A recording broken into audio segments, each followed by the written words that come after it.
time to farm it up big time.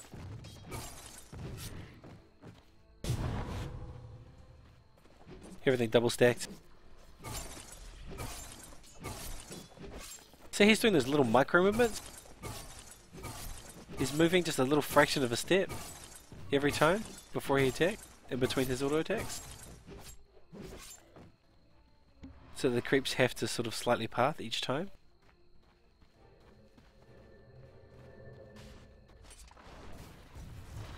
And now they're looking for bottom tower. Everyone TPing. There's going to be another team fight. The rest is looking good. And then comes the Chronosphere. Traps all three of them. Rubik steals the Chronosphere. Counter Chronosphere. Vortex. It's too late. Macropire. Subsurge carnage underway at Radiant's top tower. Oh, did he just steal the Lich's ult as well? No, he didn't steal. He still kept the Chronosphere. Beautiful fight there. Dire's bottom That's what you were tower saying. We were saying before. They're just lining up those heroes for him to pick up those steals, and that's what he's done. Yeah, too many good ults for Rubik to steal. All he needs to do is stay back, and he will completely turn around any team fight with his spell steal.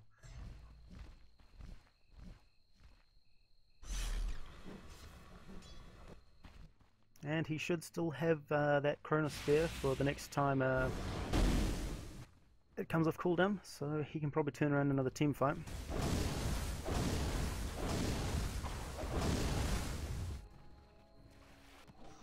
Look, everyone just regrouping, going back to farm status. I mean, it's still a very, very close game. 7-6, you know, the farm between the Anti-Mage and the Faceless Void is still very close. Good farm on the Darkseer. Yeah, good farm on the Magnus. Good farm on the Dragonite. XP is about 1,000 in the favour of the Dire, but the gold is about almost 3,000 in the favour of the Radiant. So still, yeah, not really that much in it when you think about it. 3,000 across the whole team. Yeah, 3,000 is a team fight away. So I mean, it's a very close game. It's probably going to last the distance here. Oh, another Smoke King top. Coming. All 5 members of GD coming up. Oh, Almost smoke popped. out. Smoked popped by the Nyx, and he uses Vendetta to get away. Void. Run, Faceless Void, run. Hides in the jungle. Nah, vacuum out the trees. Oh, beautiful, beautiful. Oh, Beautiful use of the stolen Chronosphere. Oh, beautiful counter. wow. Nyx saving everybody. Buyback. Double kill. Everyone just dropping like flies. This is madness. Super sloppy. Oh, so close.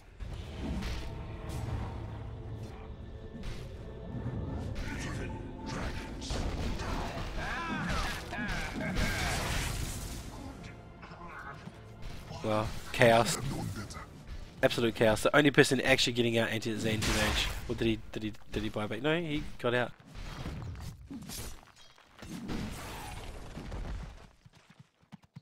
Epic. Who won that? There was a buyback from the Dire side, so I'm thinking Radiant because Anti-Mage got out. Radiant is up too. You can check that by going to the buybacks list. Buyback status, you can see who's on cooldown. So it looks like Magnus bought back. I'm pretty sure Dire Faceless won Void that one. bought back. It was a very, very even fight. But Buyer blew 2 buybacks, which means that in terms of money, they would have lost out of that fight, even though the team fights were both equal. If none of it had bought out, I would have said it would have been probably equal for both sides, with maybe a bit of a favour on the Radiants. But with the buyouts, it's definitely gone into the Radiant's favour.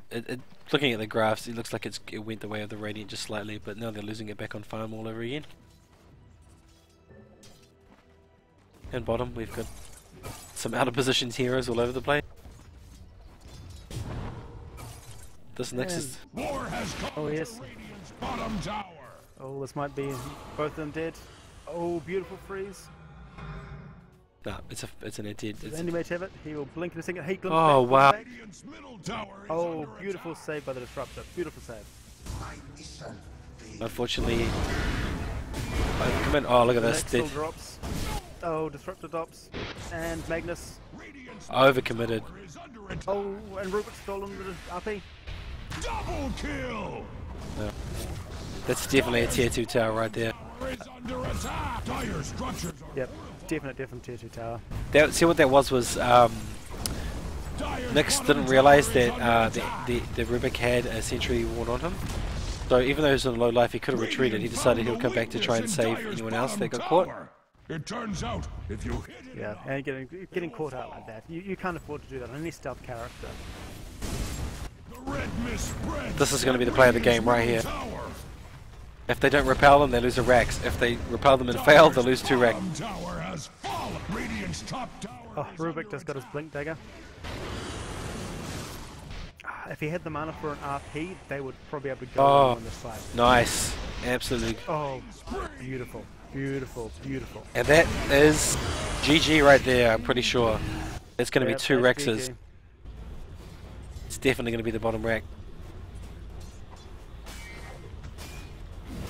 Dire's bottom barracks are Beautiful plays by the Rubik. Second that RP came off, he got enough mana for that. Bam, instant use, caught 4 of their team. Dire's bottom Beautiful to see a play like that on Rubik. be more axe fly. There's nothing they can do. They've got, look, they're going to back it, and they're backing out. Barracks have fallen. They said, hey, they're going to be back up in 2 seconds. Let's not No, overcommit. Let's just back out. Thought they would have just finished that other X. I guess you could be scared of a Nyx assassin when you're a support. Well, I was actually surprised the Lich didn't pop his ult just then, because he had multiple of his characters in range of it, and there was no creep wave. He probably could have picked off, like, done a huge amount of damage to at least 2 of them. Well, maybe Team Captain saying hold your ult, hold your Magnus ult. was back up, the Lich was back up. And when you get Magnus and together, you get hit by a Lich ult, that's probably 2 of your team members dead, especially if they manage to pull you away from your creeps. But play it safe, play it conservatively, pull back when you need to pull back. I mean, Anti-mage looked like he's almost going to die right to these creeps here. Oh, Oh, jeez. gets away on 67 Oh, the health. double step cap, yeah. Wouldn't that been a misplay? Just that slightest amount of a lag. It's one thing you always forget when you're playing anti-mage. You have crap armor and crap hit points, and you can just die to creep wave so quickly. He's pretty close to his Manta style though. He gets his Manta style and he's going to be a bloody terror to deal with.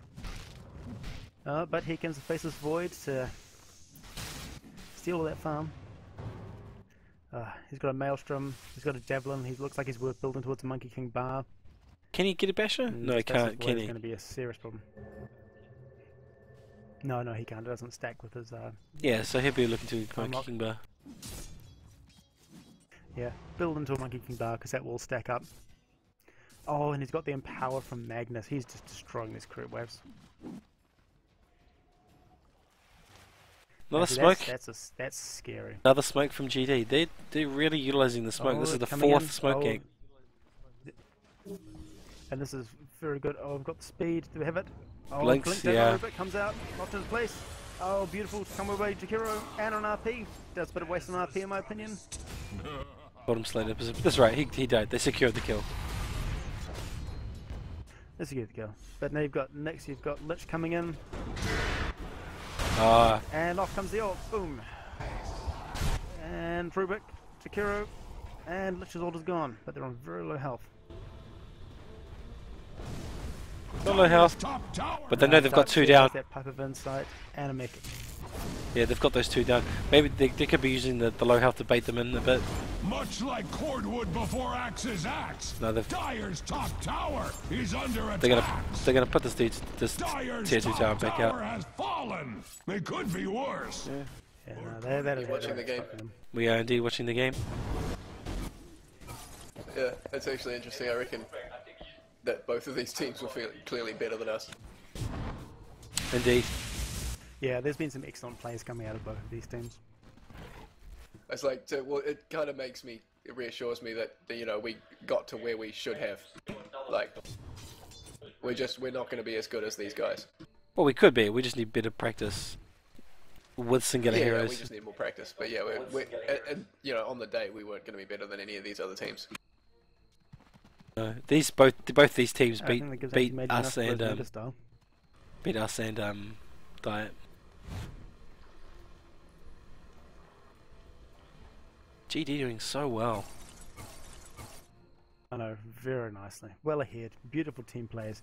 Their Rubik is really pulling off some absolutely beautiful spells. You know, well, we knew that though. We knew that in the draft, these guys were just feeding him heroes for which, you know, juicy smorgasbord for him to steal spells from. Yeah, but having good spells to steal and actually being able to steal the spells are two very different things. If they know that they've got a Rubik there who can steal your spells, you concentrate that Rubik down pretty damn quick.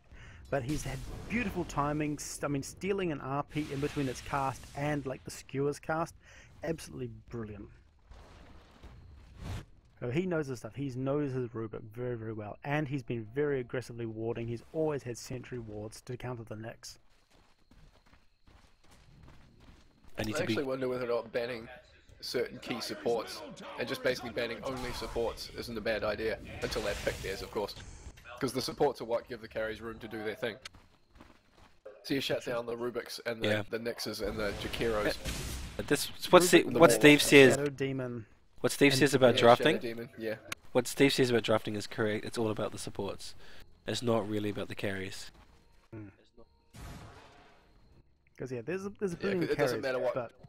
It doesn't matter what carry you are if you're getting ganked and you're not getting supported so that you can do your job. You're still gonna die early game and get fucked. Yeah, the supports decide how the early game goes.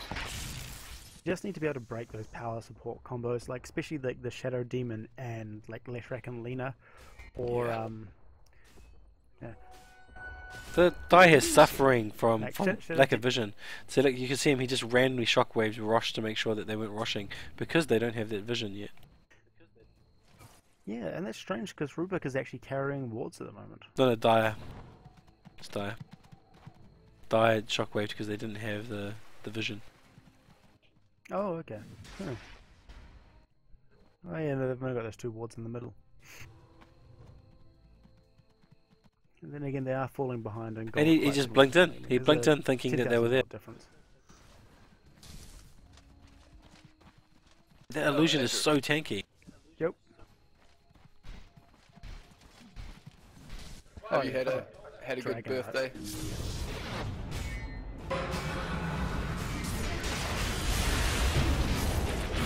Oh, excellent. Oh, wow. That's a team wipe right there, almost. Man, how did they survive? So it was the Lich ult going in there. Scared the shit out of them. They just survived. That Lich is just such a good counter for those big void ults. And they take the opportunity to steal the rush, or to take the rush, while the other team's backing up to recoup. They did this so quickly. They don't know what's going on. Dire's sitting there going, okay, wait, what happened? Where are they? Are they going to push? They're going to finish this push? No, they're all gone, but they're all gone. About now they've realised, oh wait, they're rushing.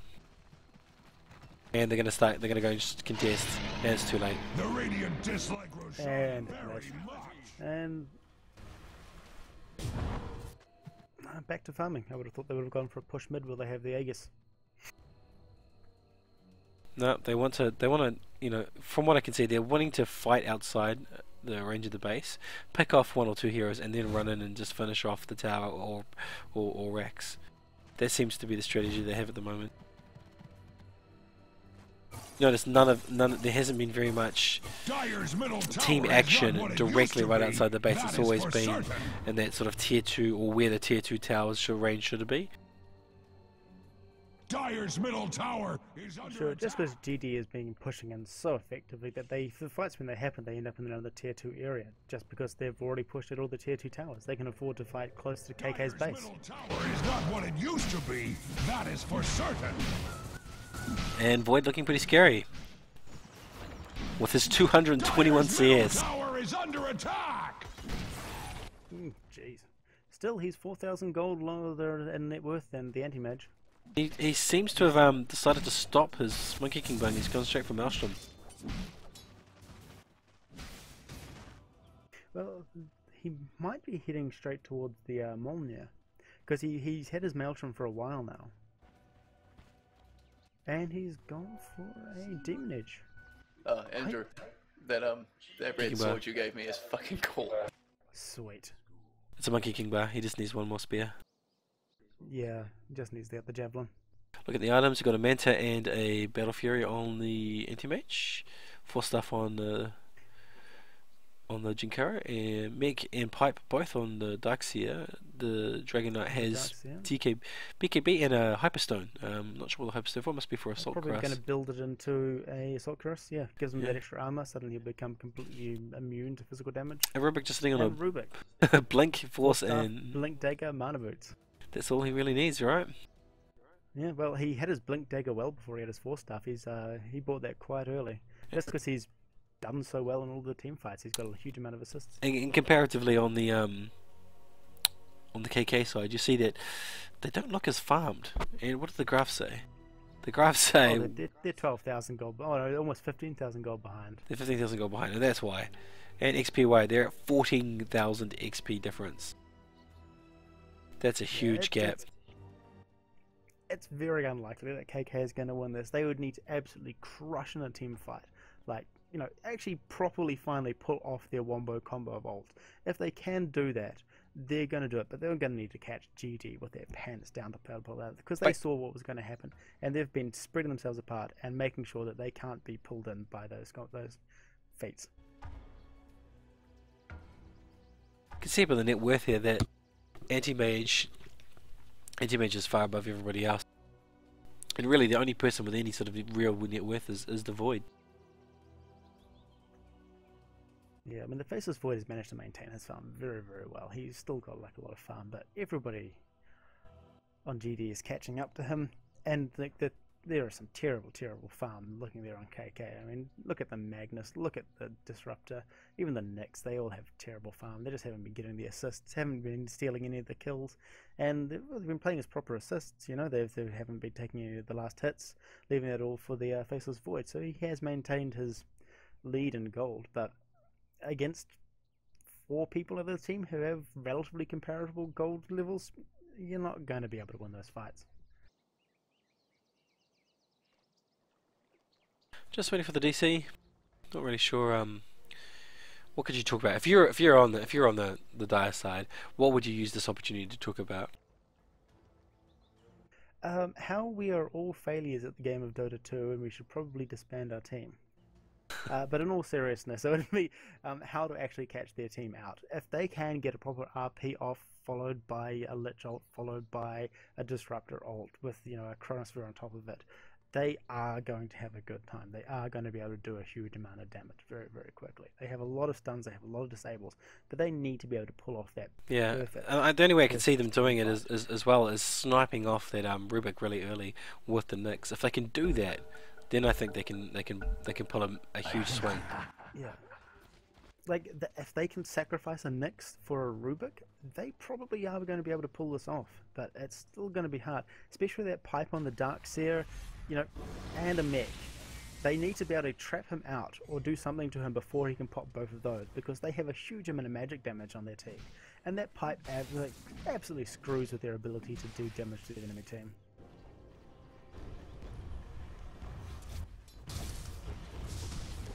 Looks like slowly now the Lich is slowly going to start working towards an Agnes, but I think that at this stage at 37 minutes it's probably a little late. If you were going to go Agnes, you probably would have gone that much earlier in the game. Well, when you're playing a support, you need to get your support items first. I mean, being able to actually have the luxury of building an Argonims, no matter which point of the game on a Lich, is still a good idea, just because the Argonims really does help his ult power. I mean, they need that extra, like, ult damage from him. His middle tower is under attack! GD choosing not to commit just yet. They want to hover in that mid-range area. Waiting for the creep wave. Just waiting for another creep wave to come up. I mean, they can take this slow and steady. You know, yeah. They're going to win this. Meanwhile, they're leaving the Faceless Void to free farm. And he's ready to pull back to base to complete his Monkey King bar and be ready for the team fight. Okay, now this could make things interesting. If they can get a good trap and a good ult off, Faceless Void is going to really hurt, because they haven't faced him since shit, he was only like 1 javelin into his Monkey King bar. He does a lot more damage now. And GD playing the cautious game, playing the safe lane, waiting for the creep wave. They're not really willing to overcommit. They need that creep wave just to deal with Lich's ult. It really screws Lich's ult. Which is why they're making sure they clean out this creep wave before they even think about engaging. You know, they want to make GD push in. They want GD to push in through the tower and just go for it. They want that clean ult group, and then Lich on that doing that huge amount of damage that his ult can pull out.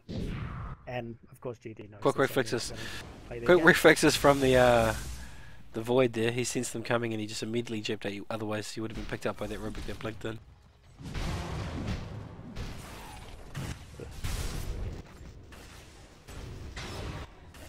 Intermage grinding down this tower, just tanking it. Yep. Just standard rinse and repeat. You know, if they're not going to come out, they're not going to come out. They're just going to slowly whittle away that tower, and then do the same to the Rex. Whittle it down.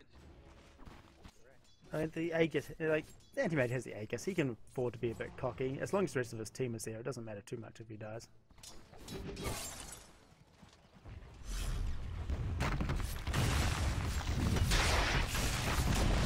What we're saying, the KK will lose if it goes long game. Are you going to do something about that? Oh, terrible RP from the Magnus. Oh, and Suck back. Oh, they've taken out them, but they've lifted the Kira out. Oh. Nah, this is a wipe for KK.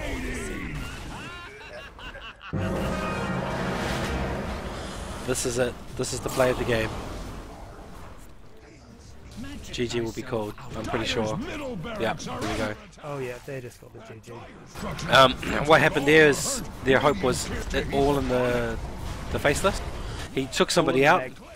He took somebody out, but he got trapped inside the ice thing from Jinkuro. Yeah, he got hit by the else. Yeah, and they just focused him down and he died. There was on the Magnus. When Magnus RP'd only one person on their team, it was a fail initiation. He needed to get at least 2 or 3 members of their team inside his RP. And then the Faceless could have trapped them in there. With his like cleave from the Empower of the Magnus and his Monkey King bar, he probably would have killed 2 or 3 people at the same time. And it would have been a very, very, very clean initiation. They would have turned the fight around very quickly. But only RPing one person, it ain't going to do anything when this team is so spread out. Well, game 2 of the best of 3 for the winners bracket.